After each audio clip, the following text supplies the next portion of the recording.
بسم اللہ الرحمن الرحیم۔ السلام علیکم۔ یہ جو واقعہ ہے حقیقی واقعہ ہے ترکی کا، جس میں حالیہ زلزلے میں بہت سی عمارتیں تباہ ہوئیں۔ ترکی کے 10 شہروں میں 9 لاکھ سے زائد عمارتیں تباہ ہو گئی ہیں، جن میں بڑے بڑے نامی گرامی بلڈرز کی تعمیر کردہ اونچی بلڈنگز بھی شامل ہیں۔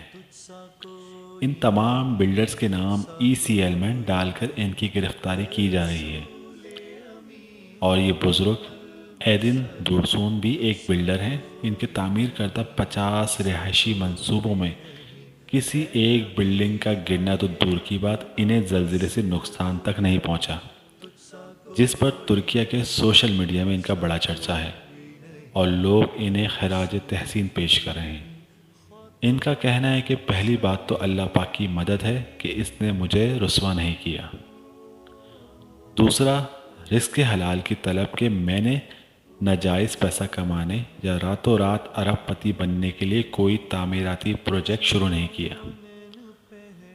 منصوبہ شروع کرنے سے قبل میں اپنے طور پر تحقیق کر کے اسے مضبوط سے مضبوط بنانے کی ہر ممکن کوشش کرتا رہا۔ میں نے تعمیرات کا کام ویسے ہی شروع نہیں کیا، یہ ہمارا خاندانی پیشہ ہے۔ ایدن کسی یونیورسٹی سے تعمیرات کی جدید تعلیم سے بھی تہی دست ہیں، مگر باپ کی وصیت پر عمل پیرا کہ بیٹا 4 کے بجائے 1 پیسہ کما لو، لیکن کام پائیدار طریقے سے کرو۔ چونکہ یہ علاقہ زلزلوں کا مرکز ہے، ایدن نے اس بات کو مد نظر رکھ کر پروجیکٹ مکمل کیے تاکہ ان کا نفع حلال ہو۔ کہتے ہیں کہ مجھے ٹھیکیدار یا انجینئرز پر بھی بھروسہ نہیں ہے، ہر کام خود اپنی نگرانی میں کراتا ہوں۔ ان کے ایک پڑوسی کا کہنا ہے کہ وہ ایک مثالی انسان ہے، اپنے مزدوروں کا بھی بھرپور خیال رکھتے ہیں۔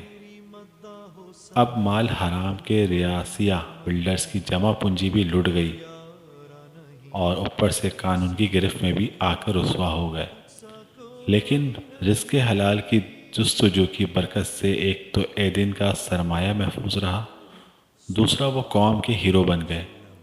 بے شک نیکی ضائع نہیں ہوتی، اور جھوٹ، فریب اور دھوکے کا انجام بہت برا ہوتا ہے۔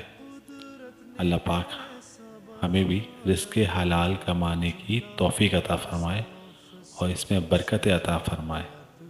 ہمارے اس چینل کو لائک کریں، شیئر کر دیجیے گا، سبسکرائب کریں، بیل کے بٹن کو ضرور پریس کریں تاکہ آنے والی نئی ویڈیو آپ کو مل سکے۔ اپنی دعاؤں میں یاد رکھیے گا۔ بہت شکریہ۔ اللہ حافظ۔